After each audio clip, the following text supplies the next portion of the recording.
છોટાઉદેપુરથી મધ્યપ્રદેશને જોડતો રસ્તો બંધ કરવામાં આવ્યો છે। ઓરસંગ નદી પરના પુલના ટેસ્ટિંગ માટે આ રસ્તો બંધ કરાયો છે। 3 દિવસ માટે મધ્યપ્રદેશ જતો રોડ બંધ કરવામાં આવ્યો છે। છોટાઉદેપુરથી ક્વાંટ તરફ ડાયવર્ઝન આપવામાં આવ્યું છે। નોટિસ વિના રોડ બંધ કરવામાં આવતા વાહન ચાલકોને પણ હાલ ભારે હાલાકીનો સામનો કરવો પડી રહ્યો છે। વધુ માહિતી મેળવીએ સંવાદદાતા અમિત પટેલ જોડાયા છે આપણી સાથે। અમિત, જે રીતે આ ડાયવર્ઝન આપીને રોડ અચાનકથી બંધ કરી દેવામાં આવ્યો છે, વાહન ચાલકોની શું પ્રતિક્રિયા? જી, ચોક્કસ જણાવી દઉં કે છોટાઉદેપુર જિલ્લાની અંદર એક પછી એક પુલો જર્જરિત છે, જેને લઈને 4 પુલો ભારદારી વાહનો માટે સદંતર બંધ કરી દેવામાં આવ્યા છે।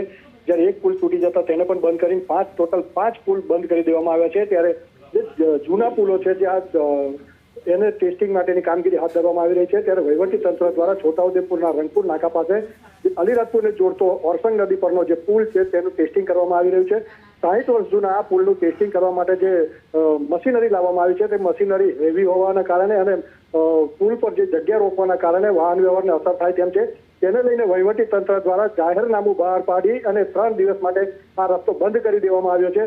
મહત્વની વાત એ છે કે અચાનક આ જે પગલું ભરવામાં આવ્યું છે તેને લઈને રાહદારીઓમાં રોષ જોવા મળી રહ્યો છે અને ક્યાંક ને ક્યાંક રાહદારીઓ અટવાઈ પડ્યા છે। મહત્વની વાત એ છે કે ગુજરાત અને મધ્યપ્રદેશને જોડતો આ રસ્તો છે, ત્યાં આ રસ્તા ઉપર હજારો વાહનોની અવરજવર રહેતી હોય છે। ત્યારે અચાનક ડાયવર્ઝન આપવામાં આવતા રાહદારીઓ અને વાહન ચાલકો અટવાઈ ગયા છે। જી, આભાર સમગ્ર માહિતી બદલ।